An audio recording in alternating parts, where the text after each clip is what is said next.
Meksika është partneri kryesor tregtar I Shteteve të Bashkuara. Në vitin 2024 ajo eksportoi pothuajse $506 miliardë mallra në 3 sektor kryesor, të automobilave, elektronikës dhe në bujqësi. Tariffs 25% on Canada and 25% on Mexico. Këtë të marrë disa orë pasi presidenti amerikan njoftoi se do të hyjnë në fuqi tarifat, presidentja meksikane tha se do të mbronte interesat e vendit të saj.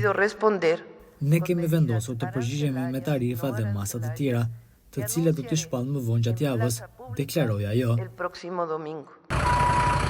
Tarifat për 25% të vendosura nga Shtetet e Bashkuara mund të rezultojnë në humbje eksporti për Meksikën dhe një dëm nga 26 deri në $42 miliardë, sipas një studimi nga Qendra Wilson.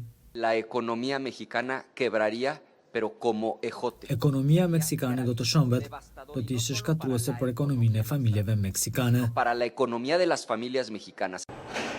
Të mërkurën, Shtëpia e Bardhë njoftoi se do të përjashtonte sektorin e automobilave nga tarifat.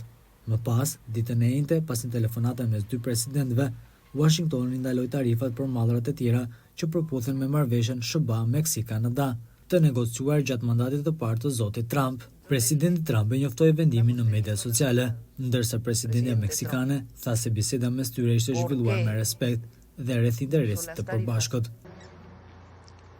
Pyesnin se si do të vazhdojnë të bashkëpunojnë për diçka që do dëmton popullin e Meksikës.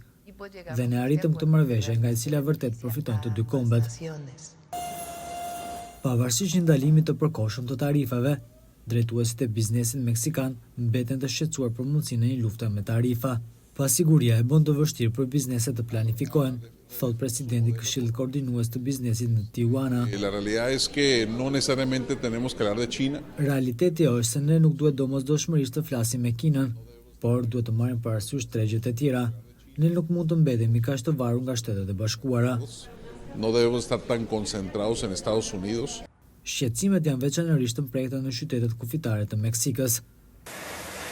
Bizneset që importojnë materiale dhe të tjera që eksportojnë produkte nga Shtetet e Bashkuara janë një nga shtyllat kryesore të ekonomive lokale.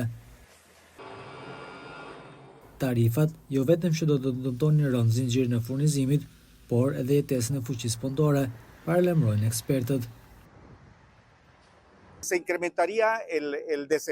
Kjo do të rriste papunësinë këtu në Meksik.